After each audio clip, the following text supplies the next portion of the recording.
and like proclaimed, me. "This is not the homo land, this is the holy land." This guy's like me.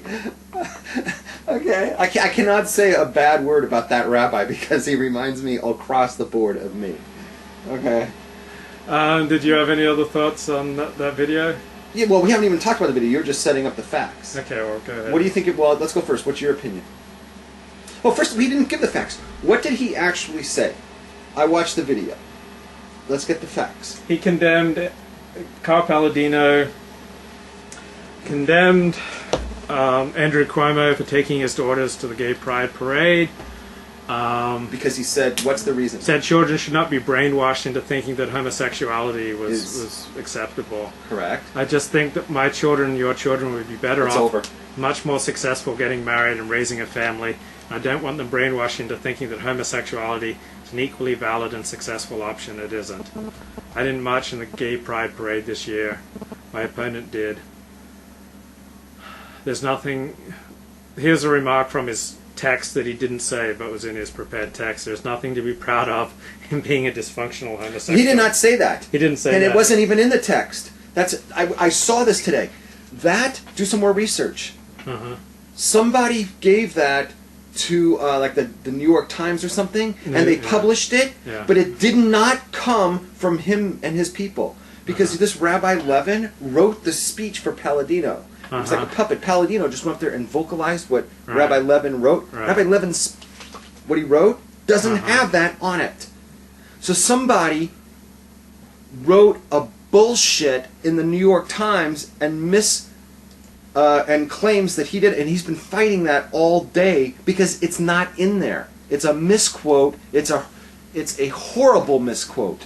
Somebody just created a quote and put it in the Times, but he didn't say it. He didn't say it. Look at that weather. Right. I watched the video. Yeah. It's not in the video, and it's not on the thing according to Rabbi Levin. What reason would they have to lie about that? Okay. Okay. You also left a couple things out. He said that he's against same-sex marriage. That should not count, and if the legislature sent him a bill and it said we want to legalize same-sex marriage, he would veto it. He said that that the homosexual whatever lifestyle is not a good lifestyle. Everybody should get married, blah blah blah blah, and have a family, whatever. Right. Right. He also said that he doesn't have anything against gays, and his nephew is outwardly gay, and there's people on his staff who are outwardly gay. He doesn't discriminate based on what a person's sexual preference is. Yeah. He would always not tolerate anybody who discriminates against gay rights.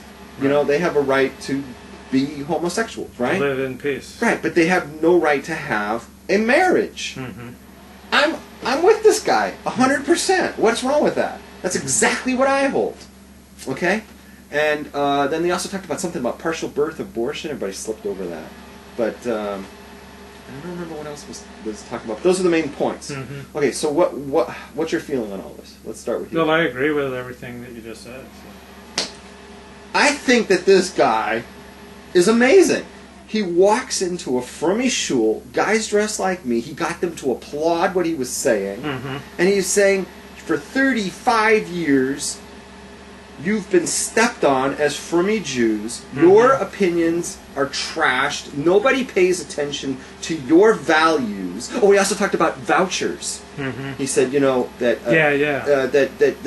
that everybody has the right to send their kid to any kind of school that they want to. And have the state pay for the secular education. And have the state paid for the secular and have it taught any way they want. Right? So if we want that, science taught, but we don't want to be preached that evolution happened, we can have that.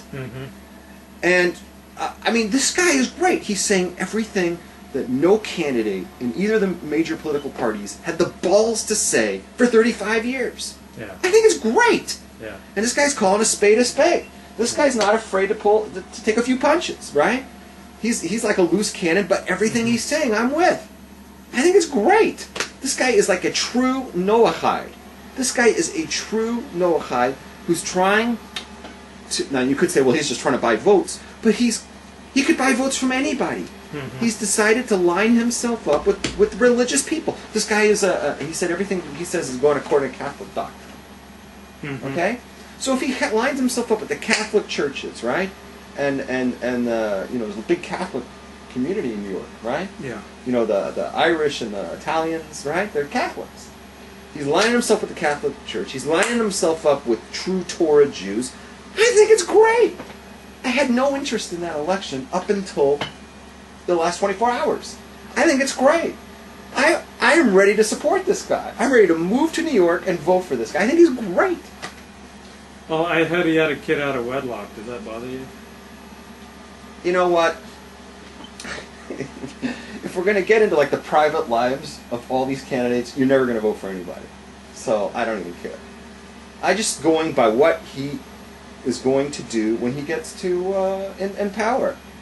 He's going to start doctrining out of the Torah. How can any frummie not like that? Right? He's going to open up the Torah, and away we go. I think it's great. More power to him. Have you spent much time in New York? No, thank God. I hate New York.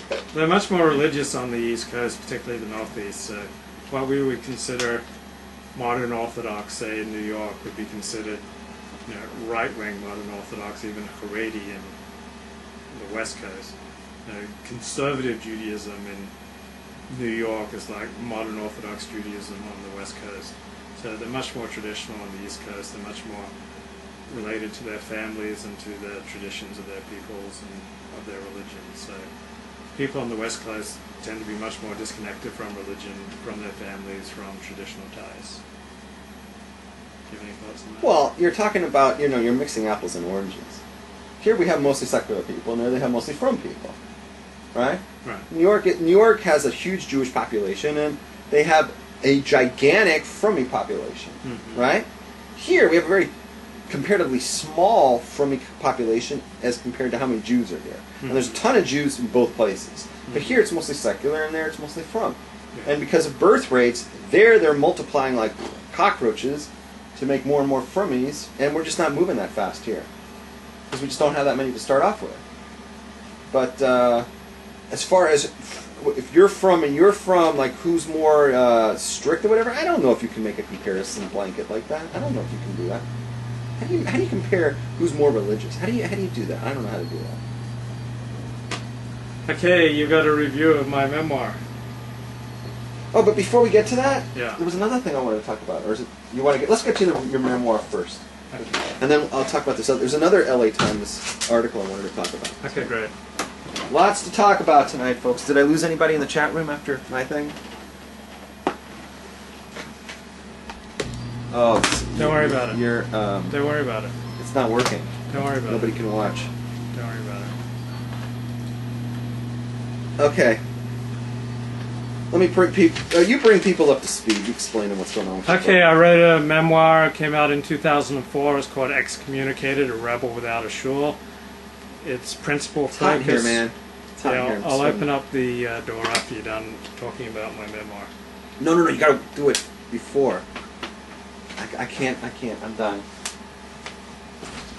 Oh, you're afraid that everybody's gonna hear that. Yeah, well, we can't talk about. So take some breaths of fresh air while I Now I get open you. up the door because I'm I gonna have to just close hopped. it in. I just hopped. I'm gonna close it in a minute. So Because this is a memoir I read about dying. my life in Los Angeles.